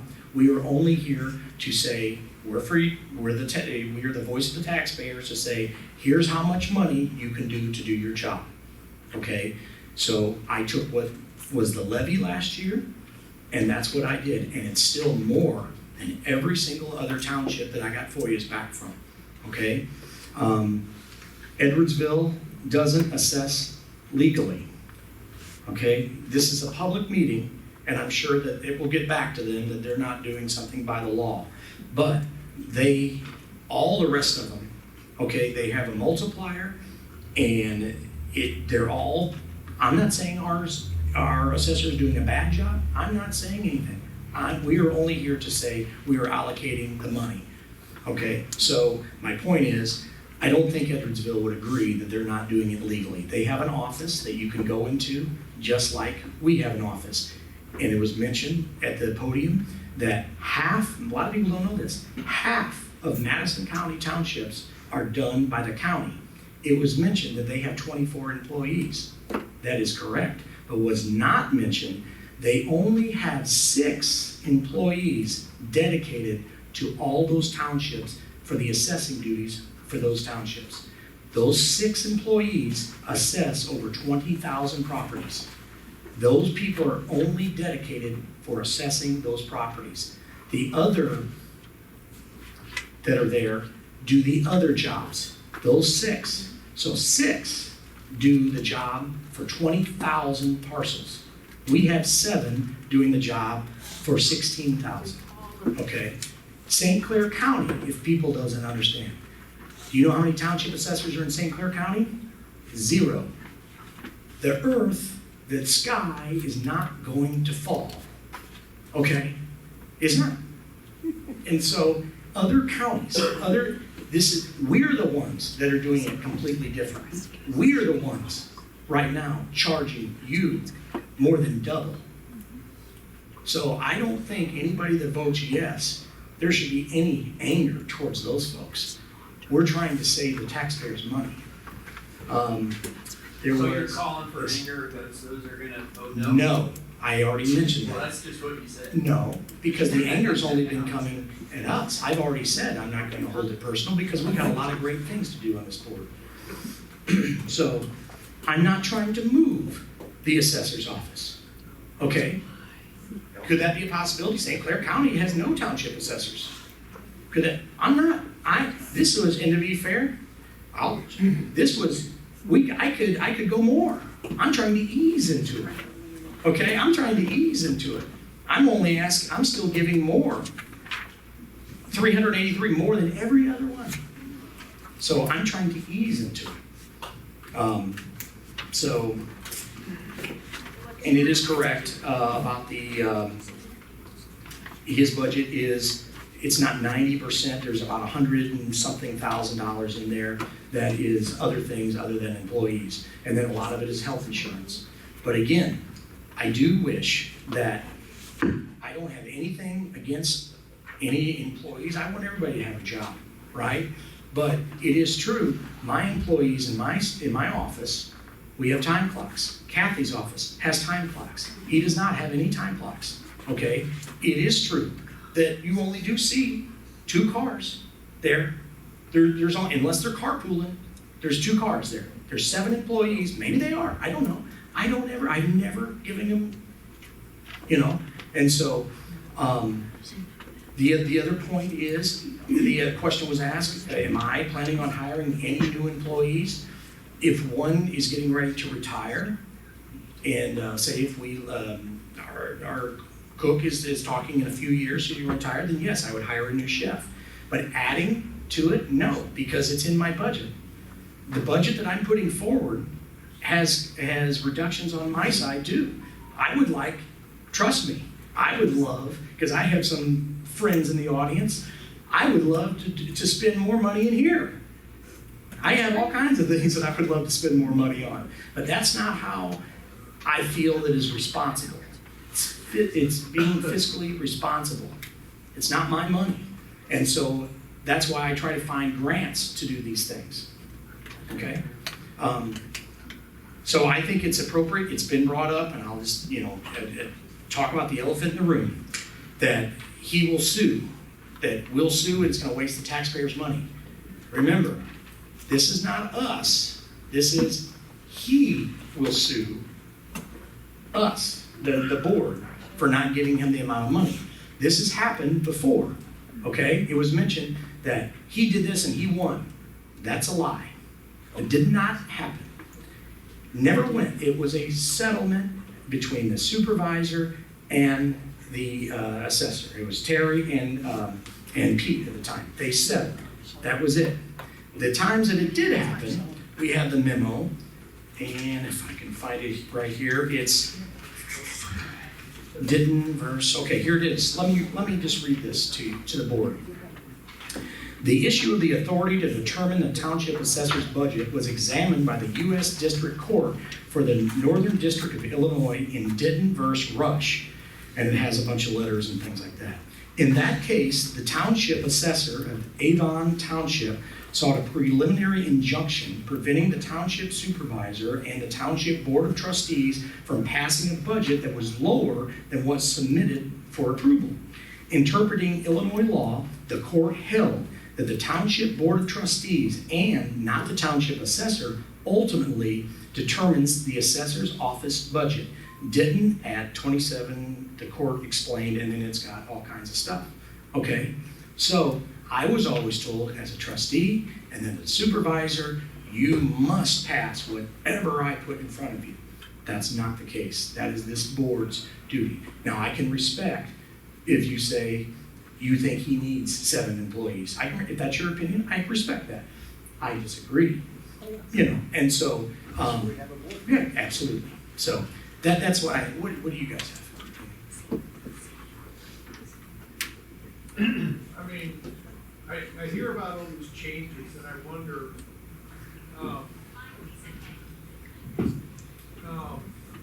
does he like drive past the house and notice if they put a new doorbell on the front of it and change the assessment? I don't know, and that's not my job. That's his job. He's elected to be the assessor. And so I trust, and by his multiplier, he's right in line with everybody else. Well, if you look at the number of parcels, this doesn't have the number of changes. He's got that thing he handed us a couple weeks back, the changes. Total changes in Granite City was 288 changes. Do they just drive past these houses and, looks the same to me? Collinsville, 2,104. Alton, 3,743. Wood River, 653. Edwardsville, 775. Jarvis, 440. That was in 2018. Okay, let's slide over here to 2024. It's kind of the similar numbers. Only Peak doubled up to 4,200. Granite City was 288, went down to 208. Alton was 3,743 changes. They went down to 137. Can I help answer your question just a little bit? It was, last meeting, he explained that the assessor explained he is the only one in the county that instead of doing it on a quad year, okay, so like, let's say Alton. Okay, Alton did all their parcels in 1 year, where our assessor claims that he's doing 4,000 parcels each year that adds up to 16,000. Well, to me, that's even worse, because our quad year isn't even, well, first of all, our quad year, we're not even due for the 16,000 until 2028, okay?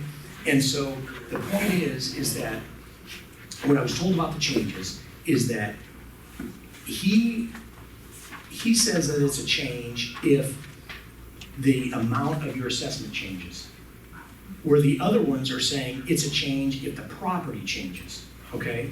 And so if your assessment goes up, he says, I changed your assessment. Well, everybody's assessments is always changing. So 4,000 parcels, that lines up with how many changes were made. Everybody's assessment changed, okay? But the other ones, they don't consider that a change. They consider it a change if something changed on your property. Something. All right, that's, all I'm saying is that's not my expertise. I'm not telling him how to do his job. All I'm saying is those numbers, anybody that sees this does not add up. That's all. But that helps answer your question about the quad years and I just think it's ridiculous that everybody else not doing changes.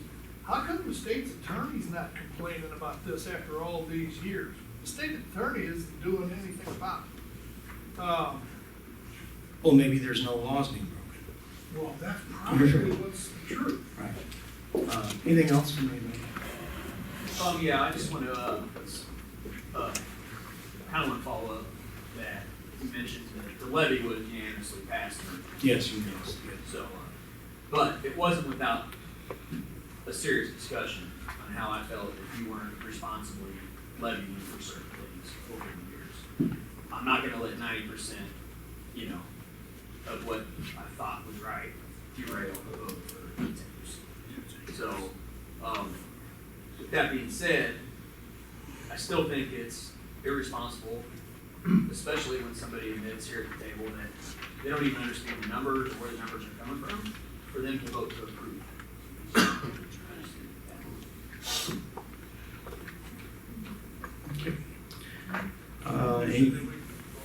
Yes, sure, you make a motion that we approve the budget. Make it clear what's going on. I motion that we vote on this. A vote on what? In discussion, vote on it. Do you a motion to approve? Yes. Okay. All right.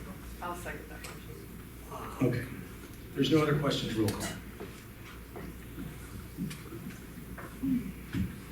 Trustee Paul?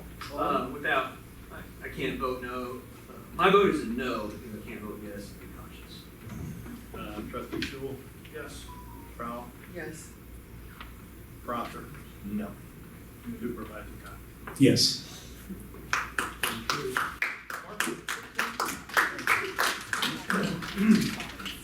Okay. All right. Discussion of proposal of new township bylaws. Pro tem first. Oh, sorry, I apologize.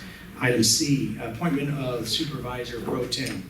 If something happens to me, or I can't make it to a meeting, then you would be the supervisor in charge. You want it? Oh. I think he's the best. I nominate Brad Sewell. He's not running, so. Whatever. Well, we have a nomination, we have a second for Brad. No, there's already a nomination on the table, we have to have it let out. Brad. Second, okay. Roll call. You were in before. Trustee Sewell? No. Can't vote no. Okay, yes, whatever. Prowl? Proctor? Yes. Paul? Supervisor? Yes. Okay, now we're to discussion of proposed new township bylaws.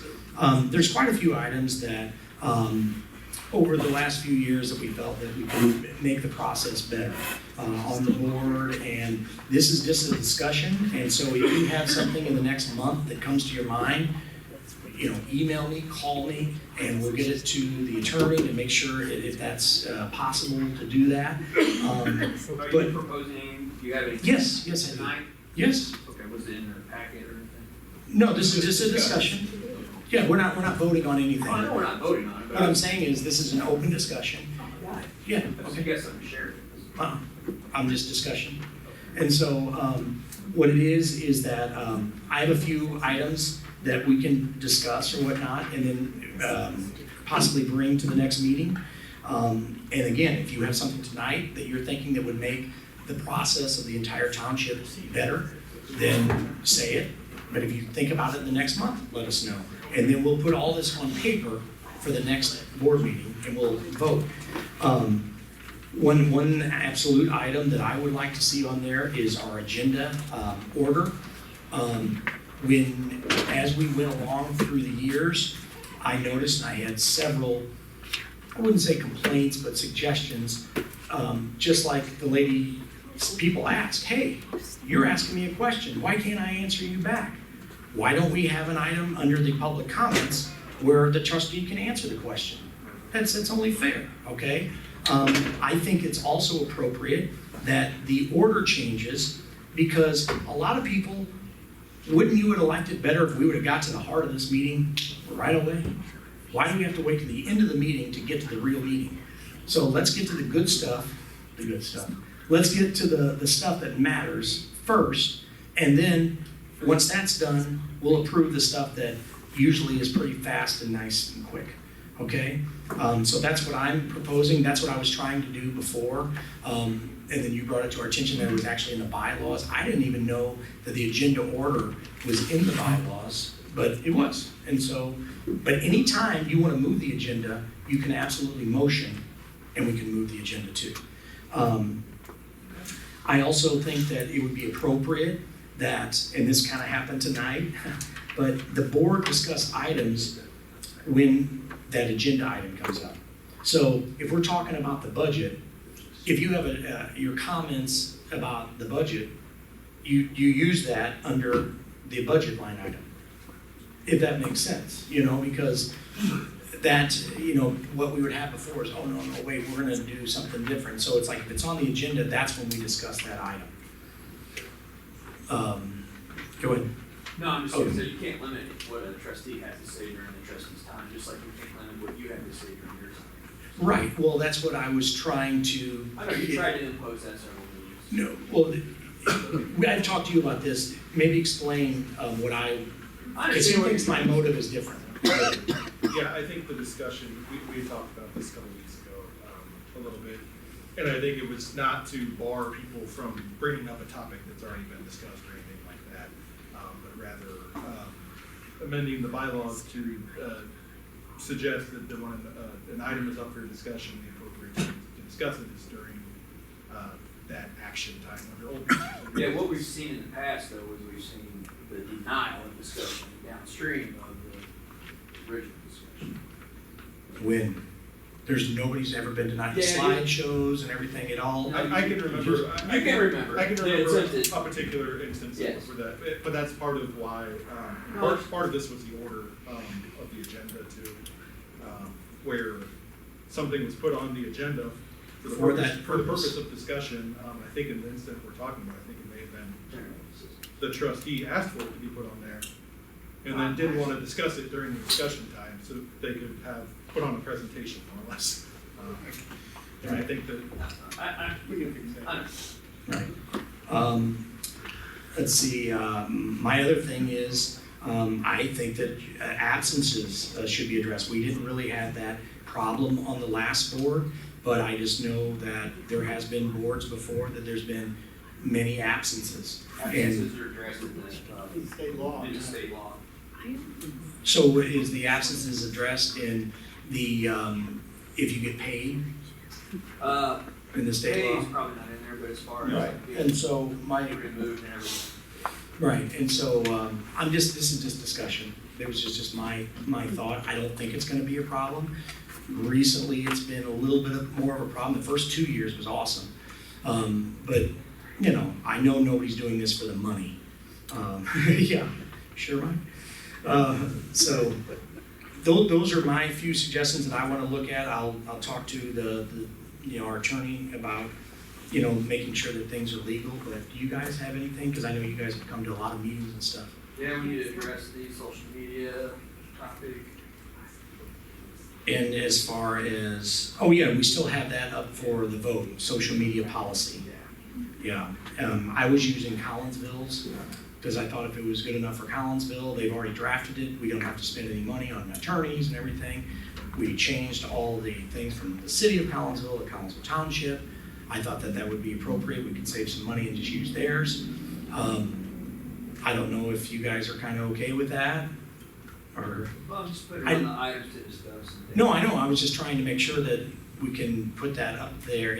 Should I be preparing a new social media policy, or can I use that one? That's my question. I think we wanted to massage the toy one with the city one, and then have I had made our own. I had made some initial changes, and then I think that where we left it was, let me know what things you guys think. And Right. see, We just never looped back. and then it was, well, let's wait for the new board. Yep. Right.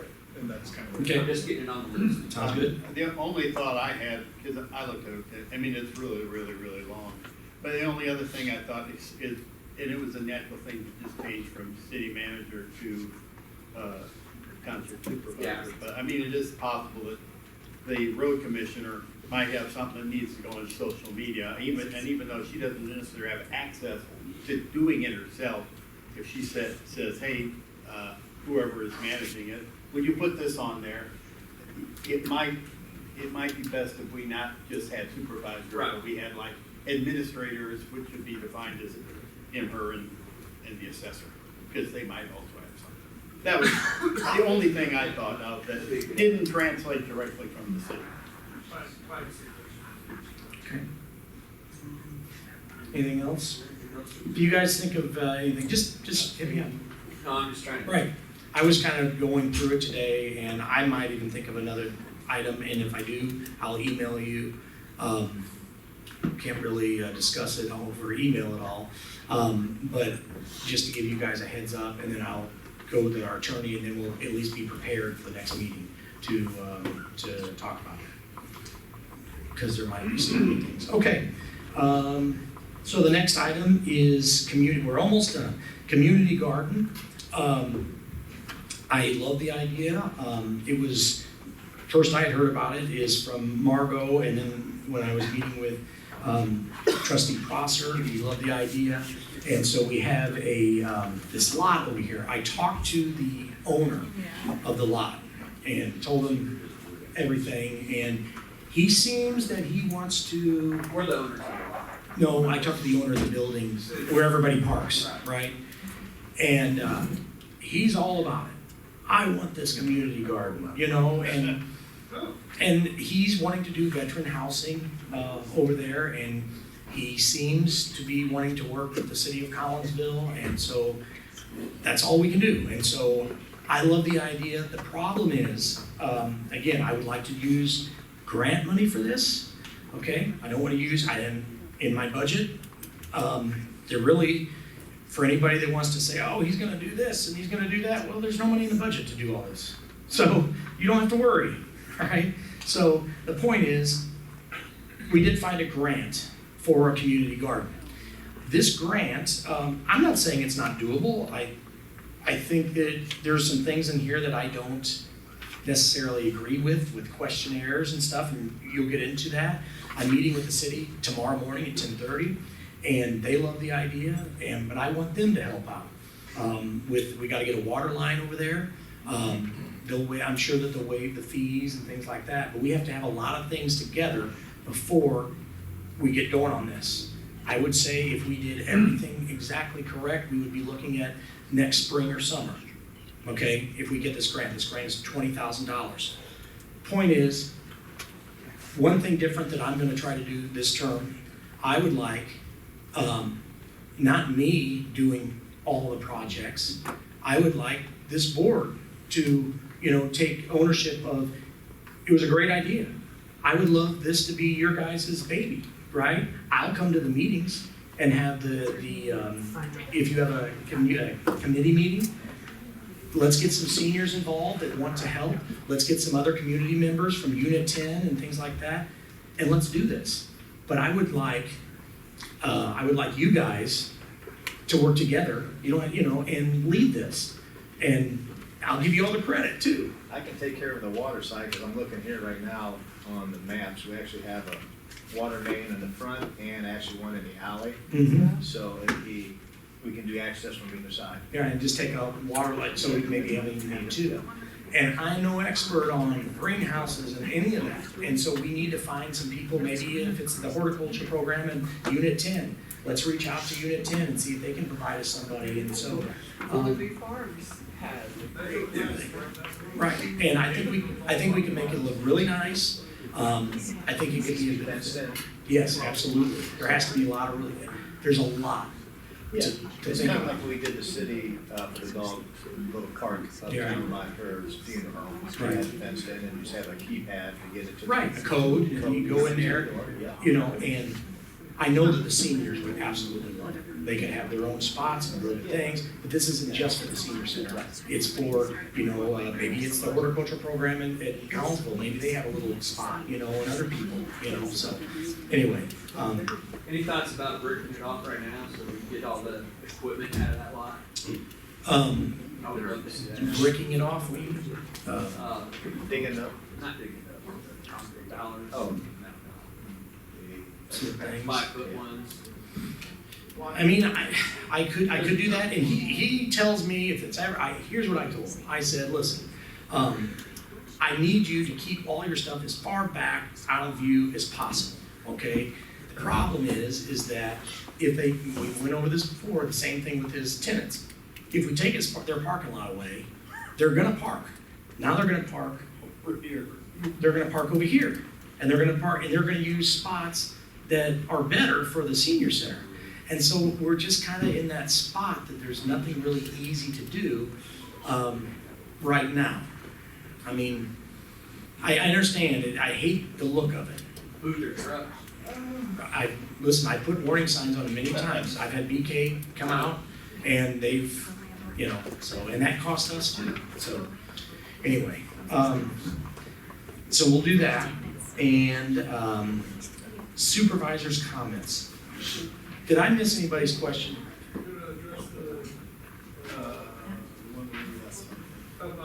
How many people did we help? I think Donna asked, how many people did we help? That's a great question. And that's one that has always concerned me because, and I talked about it at our swearing in, okay? Writing a check to somebody, does that necessarily mean that you helped them? Doesn't. No, because I guarantee all of us have had problems in our life. It doesn't always tie back to just getting a check and then your problems are better. So I've already tasked my general assistance manager I want a checkup. When we give somebody some money on their rent or their water bill, I would like to know, how are they doing 3 months later? Did that help? Did it not? So we can start benchmarking if what we're spending is actually helping. Because sometimes, I hate to say it, but it doesn't help at all. It just enables it. And it only costs us more money. I want to find ways to actually help people. What is their problem? Let's get to the bottom of it. Like I said, do they have leaking water? Do they? We do bus tokens. We do the general assistance. We do the applications. A lot of times they don't qualify. So if they don't qualify, we can't go around the law and just give them y'all's money. That ain't right either. So before you can help them, they have to fill out an application? Oh, lots of applications. And does it go by income or? It goes by income, yeah. So if somebody's making more than I am, why would we write them a check? Well, I mean, like if somebody would lose their job and to keep them from, like Correct. they got a big, like a water bill or That's- whatever. that's to right. help them in that way? Right. We do that. And what it is there's certain qualifications. If you're receiving any other assistance, you don't qualify for general assistance. Okay? And so have you applied? So what, in my staff, is very, and Don's here and he can testify to this as well. First of all, they're very caring. In there, they care about those people, and sometimes it's a frustrating situation. They'll come to the window, they're yelling and screaming, they think that they're owed something. It's not the township's fault. We're here to help. But is helping just writing a check? So to answer your question, it's hard to answer your question. All right, we have a report of how many people we gave applications to. We gave 9 applications out last month. 3 turned it back in and 3 didn't qualify. Now we did a whole bunch of LIHEAPs. We do some of the most in the county, which means help on your energy bills. Okay, we turn those into the county. So my point is, to answer your question, it's very hard to track, but I want to do a better job in general assistance in finding out what their, not so much the root cause, we can't fix everything, but what can we fix? And just writing a check to keep them in their house for another month, is that going to help? Maybe we should try to find them a job, you know?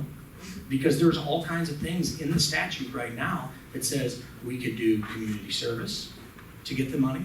We could do, I mentioned it before, and we could do, other townships do drug testing. Okay, do they have a drug problem? Are they just taking, are they using this money to further on their problem? I'm not saying that we're doing that. I'm saying that these are all available. I'm not just using rhetoric to try to fire up people. We want to help. But so I saw where somebody said something about food assistance.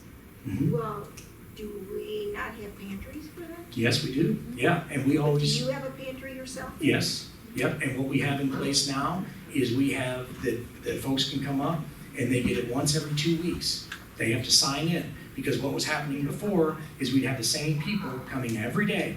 And what the problem was is the blessing box that I get criticized for, yet the person criticizing me voted for removing the blessing box. Okay, it got so bad that there was fights, there was police there, it was very dangerous to the taxpaying citizens. And how do you think when a business owner comes uptown and they think, I'm thinking about moving my business to Collinsville, and they see these problems, are we helping the issue? Are we making it worse? Okay? So did you remove all of them? No, we did. We I know removed there's the one one. in St. John. No. Yeah. Just we removed the one by here, by the township building. Ah. And the only reason is because this part of town, some parts of town are better than others. Okay, and it had become fights, it became guns, needles. It was very bad, and that's why we did that. Well, I know St. John's is there because Yeah. when I find things on sale, I take them. That's the reason why I'm asking. Okay. That's the only one I've ever given to. Thank you. Uh-huh. So what we're going to do now is we're going to take a motion to go into closed session. We have to specify one. Yes. Not quite so simple.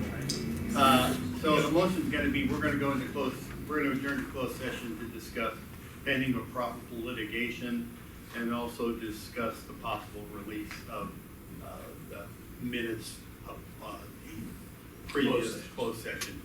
Those would be the 2 things, those are the only things we can talk about. And to retain, and on the retain the attorney. Well, we're going to talk about litigation, so it's something. Did he say that right? You want Because on the thing to it says- also include employment and compensation? It says it on the agenda. What's that? Yeah, that's after. Well, we're not going to have any votes, right? Okay. It goes in. Yeah, so would that be the appointment, compensation of, our legal? To discuss it. Okay, so we have 3 items we're going to close session. Yes, and just so you all know, we will not take any votes in closed session. We'll discuss things and we'll come out here and make a vote. You don't have to stay if you don't like to. You can enjoy the evening that's still left. It's always my favorite time in summertime. Yeah. So Sewell and Clint, you second. Yes, okay. Roll call, Paul, yes. Sorry. Use the facilities. Paul. Okay. All in favor? Okay. Okay. We'll go into closed session. Thank you, guys. Kids doing good.